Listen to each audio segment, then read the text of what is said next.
નમસ્કાર મિત્રો, તમારો એક નવા વિડીયોમાં ફરીથી હાર્દિક હાર્દિક સ્વાગત છે. તો મિત્રો, આજે આપણે વાત કરીશું ગુજરાતની સિંગર એવી કિંજલ રબારી, જે બહુ ચર્ચામાં હમણાં હાલ ચાલી રહી છે.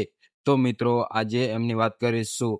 તો મિત્રો, કિંજલ રબારીના પ્રેમના લગ્ન વિવાદના 2 મહિના પછી આવ્યો એક નવો વળાંક. ન થવાનું થયું શું? ભરપૂરી ઘટના, હુમલા પછીનો અશોક ચૌધરીએ શું કરે, ચાલો આપણે વિસ્તારથી જાણીએ આ વિડીયોની અંદર. અને ગુજરાતી જાણીતા લોકપ્રિય ગાયિકા કિંજલ રબારી અને અશોક ચૌધરીના પ્રેમ લગ્ન તેમજ છૂટાછેડાઓનો વિવાદ હવે પોલીસ સ્ટેશને પહોંચ્યો છે. અને રાધનપુરના ફેમિલીના કોર્ટમાં કેસની મુદત પતાવીને પરત ફરી રહેલા અશોક ચૌધરી ગાડીઓના રસ્તામાં રોકીને કેટલાક લોકોએ સમક્ષ દ્વારા થઈ લેવામાં આવી અને તેમને જાન લેવામાં હુમલો કરવાનો પ્રયાસ કર્યો હોવાથી અશોક ચૌધરી પર હુમલો થઈ રહ્યો હતો. અને મિત્રો, ચોંકાવનારી ઘટના સામે આવી રહી છે. આ મામલે અશોક ચૌધરીના 4 વ્યક્તિઓ વિરુદ્ધ સામે પોલીસ સ્ટેશનમાં ફરિયાદ નોંધાવી હતી. અને લોક સંગીત ક્ષેત્ર અને સોશિયલ મીડિયા પર આ બધા વિડીયો ચર્ચાની અંદર ચાલી રહ્યા હતા. અને પ્રેમ લગ્નથી શરૂ થયેલી લીસા અને કોર્ટ સુધી પહોંચી આ કહાની. અને મિત્રો, કિંજલ રબારી અશોક ચૌધરી એક સમયે પરસ્પર સંબંધી પ્રેમ લગ્ન કર્યા હતા, અને જે તે સમયે ભારે ચર્ચામાં વિષય બનાવ્યો હતો તેમણે. અને જો લગ્નના થોડા સમય બાદ તેમની બંને વચ્ચે કડવાશ અને ઝઘડાઓ ચાલુ રહ્યા હતા, અને વ્યવહારિક મતભેદો ન થવાથી સામાજિક પરિસ્થિતિના કારણે બંને અલગ થવાનો નિર્ણય લીધો હતો.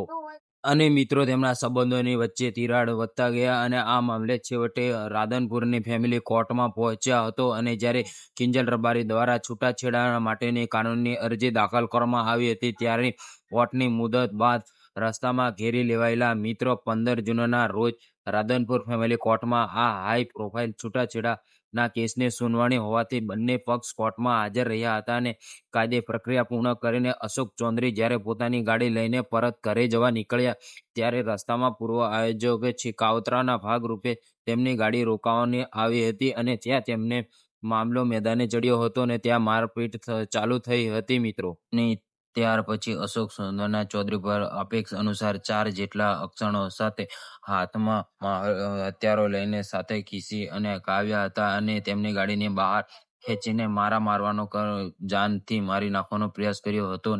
આ અણધારી ઘટનાઓને હાઈવે પર અફરાતફરી મચી ગઈ હતી અને દસ્તાવેજો પર પણ તેમણે પૂર્ણ લખાવ્યું હતું કે તેમણે કોઈ પણ દબાણનો આપેક્ષ. મિત્રો, સૂત્રો પાસેથી મળ્યું માહિતી મુજબ આ સમગ્ર વિવાદ પાછળ છૂટાછેડાના કેટલાક મહત્વના દિવસો જવાબદાર હોવાનું મનાઈ છે રહ્યું હતું. અશોક ચૌધરી આ દસ્તાવેજોની શરતો પર સહી કરવાનો સ્પષ્ટ ઇનકાર કરી દીધો હતો. અને મિત્રો, ત્યાર પછી જેના કારણે બંને પક્ષો વચ્ચે તણાવ ચરમ સીમાઓ પહોંચ્યો હતો. અને અશોક ચૌધરીનો ગંભીર અપેક્ષ કે છૂટાછેડાની પ્રક્રિયાને જલ્દીથી સમેટી લેવાનો હતો અને તેમની મરજી વિરુદ્ધ સહયોગ કરાવવા માટે તેમના પર લાંબા સમયથી અલગ અલગ રીતે ભારે દબાણ લાવવામાં આવી રહ્યું હતું. અને જેના કારણે આમાં જો કોઈ પક્ષે કિંજલ રબારી હતા, તેમના પરિવાર તરફથી હજુ સુધી કોઈ પણ સત્વારો સ્પષ્ટ કરવામાં આવતો નથી અને તેના કારણે પ્રતિક્રિયા આપવામાં આવી નથી.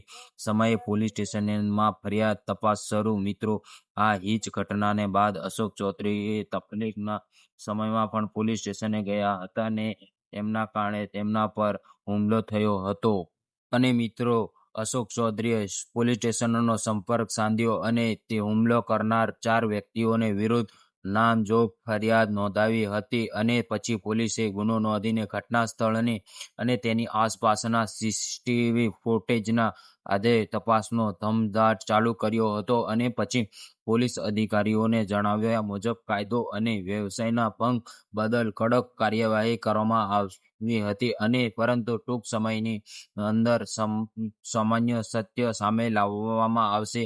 અને પ્રેમ લગ્ન અને આંતરિક વિવાદ, કોર્ટની લડાઈ અને હવે સીધા હુમલાના અપેક્ષોને કારણે આ કેસ હાથ ગુજરાતના ટોપ પર ટાઉન બની ગયો.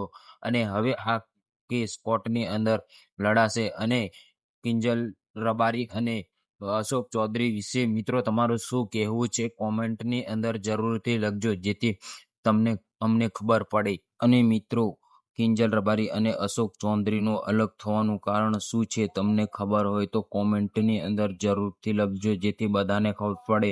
અને મિત્રો, તમને આ વિડીયો ગમ્યો હોય તો લાઈક, કોમેન્ટ, શેર અને ચેનલને સબસ્ક્રાઈબ કરતા જજો અને જેથી મને આવા નવા વિડીયો લાવવાની ખબર પડે અને હવે કોના પર વિડીયો બનાવવું તે કોમેન્ટની અંદર જરૂરથી લખી દેજો.